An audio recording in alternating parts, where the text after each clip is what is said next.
सभी को जय श्री कृष्णा। श्री गणेशाय नमः। आप सभी का आपके अपने चैनल संस्कार कथा चित्रण में बहुत बहुत स्वागत है।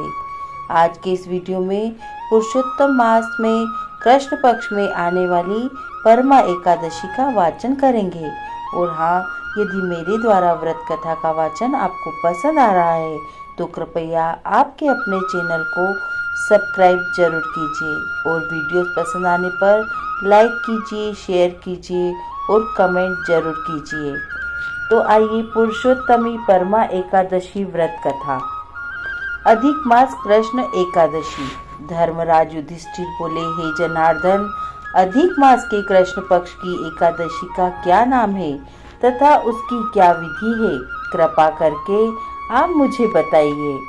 श्री भगवान बोले, हे राजन, अधिक मास में कृष्ण पक्ष में जो एकादशी आती है वह परमा पुरुषोत्तमी या कमला एकादशी कहलाती है।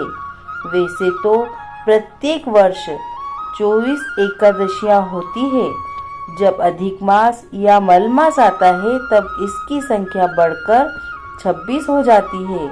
अधिक मास या मल मास को जोड़कर वर्ष में 26 एकादशियां होती है। अधिक मास में 2 एकादशियां होती है, जो पद्मिनी एकादशी शुक्ल पक्ष में और परमा एकादशी कृष्ण पक्ष के नाम से जानी जाती है। ऐसा श्री कृष्ण ने अर्जुन से कहा। भगवान श्री कृष्ण ने अर्जुन को इस व्रत की कथा व विधि भी बतलाई थी। काम्पिल्य नगरी में सुमेधा नामक एक ब्राह्मण अपनी पत्नी के साथ निवास करता था। ब्राह्मण बहुत धर्मात्मा था और उसकी पत्नी पतिव्रता स्त्री थी। यह परिवार बहुत सेवाभावी था। दोनों स्वयं भूखे रह जाते, परंतु अतिथियों की सेवा हृदय से करते थे।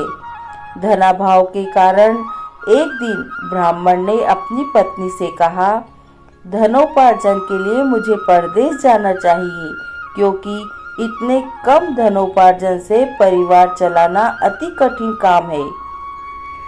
ब्राह्मण की पत्नी ने कहा, मनुष्य जो कुछ पाता है वह अपने भाग्य से ही पाता है। हमें पूर्व जन्म के कर्मानुसार उसके फलस्वरूप ही यह गरीबी मिली है। अतः यहीं रहकर कर्म कीजिए, तो प्रभु की इच्छा होगी वही होगा। पत्नी की बात ब्राह्मण को जच गई और उसने परदेश जाने का विचार त्याग दिया। एक दिन संयोगवश कौंडिल्य ऋषि उधर से गुजर रहे थे, जो ब्राह्मण के घर पधारे। ऋषि कौंडिल्य को अपने घर पाकर दोनों अति प्रसन्न हुए। उन्होंने ऋषि की खूब आवभगत की।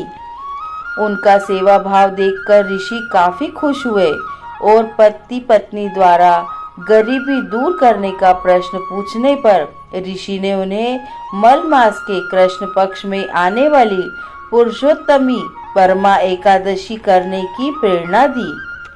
व्रती को एकादशी के दिन स्नान करके भगवान विष्णु के समक्ष बैठकर हाथ में जल एवं फूल लेकर संकल्प करना चाहिए। उसके पश्चात भगवान की पूजा करनी चाहिए। इसके बाद ब्राह्मण को भोजन करवाकर दान दक्षिणा देकर विदा करने के पश्चात व्रती को स्वयं भोजन करना चाहिए। उन्होंने कहा कि इस एकादशी का व्रत दोनों रखें। यह एकादशी धन वैभव देती है तथा पापों का नाश कर उत्तम गति भी प्रदान करने वाली होती है।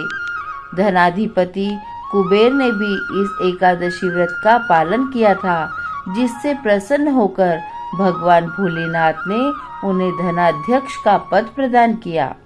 ऋषि की बात सुनकर दोनों आनंदित हो उठे और समय आने पर सुमेधा और उनकी पत्नी ने विधि पूर्वक इस एकादशी का व्रत रखा, जिससे उनकी गरीबी दूर हो गई और पृथ्वी पर काफी वर्षों तक सुख भोगने के पश्चात वे पति पत्नी श्री विष्णु के उत्तम लोक को प्रस्थान कर गए। अतः हे नारद, जो मनुष्य विधि पूर्वक इस व्रत को करेगा, भगवान विष्णु निश्चित ही कल्याण करेंगे। बोलिए विष्णु भगवान की जय। आपको अधिक मास की परमा एकादशी व्रत कथा कैसी लगी, आप अपने कमेंट के द्वारा हमें अवश्य बताएं। यह कथा पसंद आने पर लाइक और शेयर जरूर करें। ऐसी ही धार्मिक और प्रेरक कहानी सुनने के लिए हमारे चैनल संस्कार कथा चित्रण को सब्सक्राइब कर लें ताकि हमारा अगला वीडियो आप तक पहुंच सके। धन्यवाद। जय श्री कृष्णा।